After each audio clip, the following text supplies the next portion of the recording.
Saudara, terima kasih Anda masih bersama kami dalam Berita Banten. Bagi Anda yang baru saja bergabung, kami hadirkan kembali 3 berita utama hari ini. Ribuan warga pawai obor sambut Tahun Baru Islam.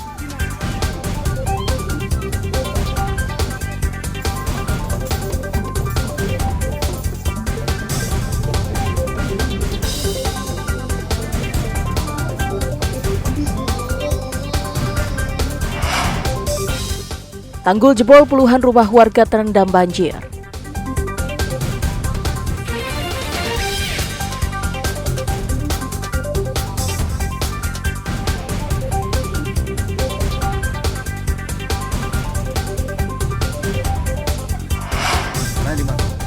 Curi motor pelaku babak belur dihakimi massa.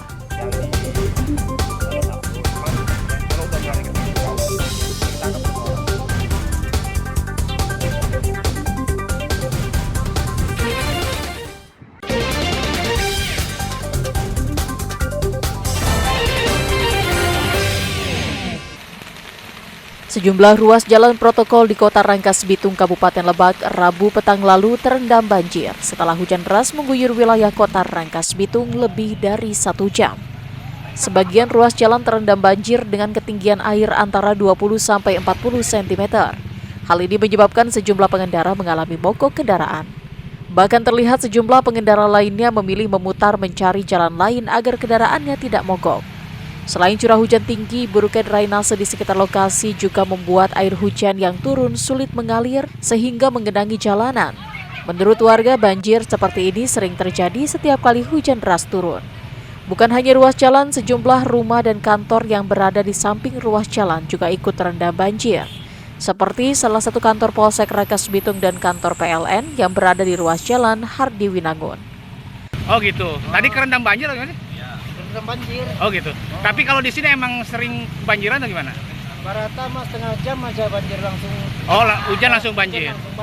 Oh, tadi ngedorong dari mana, Pak? Dari sana, Pak. Oh, jadi udah mati dari sana. Udah mati dari sana. Oh, gitu. Warga berharap adanya perbaikan drainase agar banjir tidak kembali terjadi saat hujan turun. Ariel Maranus dan Sajiwa Pratama melaporkan dari Kabupaten Lebak. Pencabulan yang dilakukan oleh ayah tiri terhadap anak di bawah umur kembali terjadi.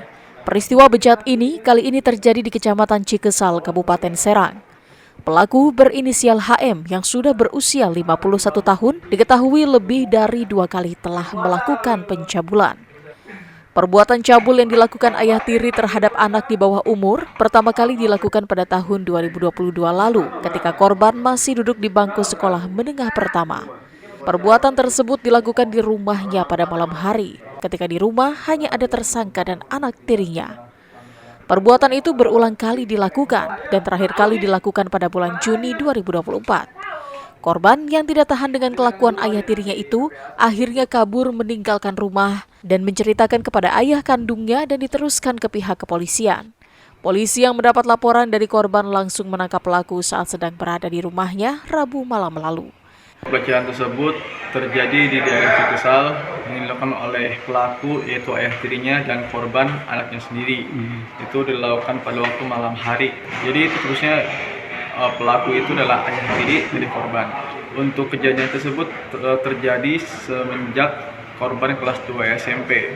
Saat itu korban dicabuli untuk yang pertama.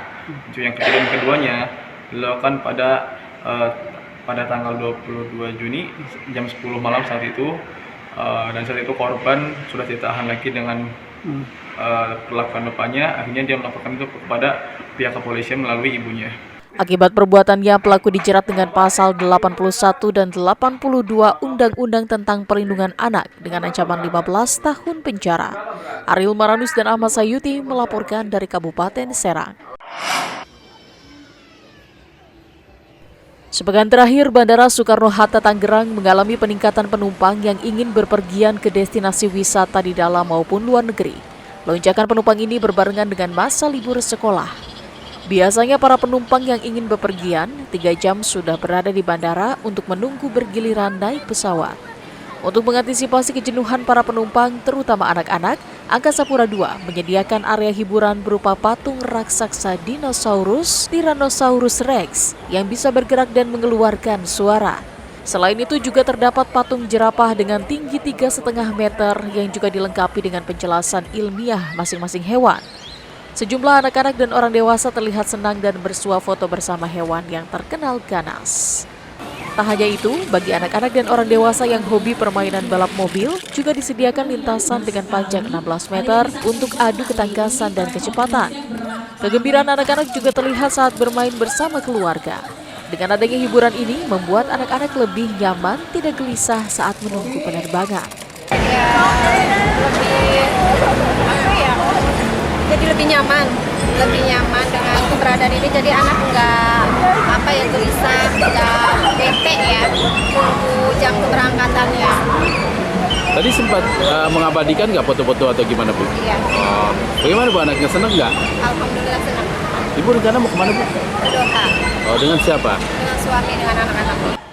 Diharapkan para penumpang mendapatkan kepuasan sendiri dan mereka tidak jenuh saat berada di sekitar bandara sambil menunggu masa proses check-in. Nah, kami melakukan ini diharapkan dapat memberikan customer experience buat penumpang, terutama anak-anak, karena memang di masa angkutan libur ini banyak anak-anak dan orang tuanya melakukan perjalanan melalui Bandara Soekarno-Hatta. Dan kita berharap ini dapat memberikan kepuasan tersendiri untuk anak-anak sambil menunggu masa proses check-in dan datang ke bandara untuk lebih awal sehingga tidak mepet waktunya, dapat bermain di kawasan Toys Kingdom ini. Untuk mengantisipasi ketertinggalan jadwal penerbangan, para penumpang diharapkan datang 3 jam lebih awal di Bandara Soekarno-Hatta. Ariel Maranus dan Taufik Saleh melaporkan dari Kota Tangerang. Informasi tadi mengakhiri jumpa kita dalam Berita Banten. Atas nama rekan redaksi yang bertugas, saya, Miselia Kartika, mengucapkan terima kasih atas kebersamaan Anda. Selamat beraktivitas dan sampai jumpa.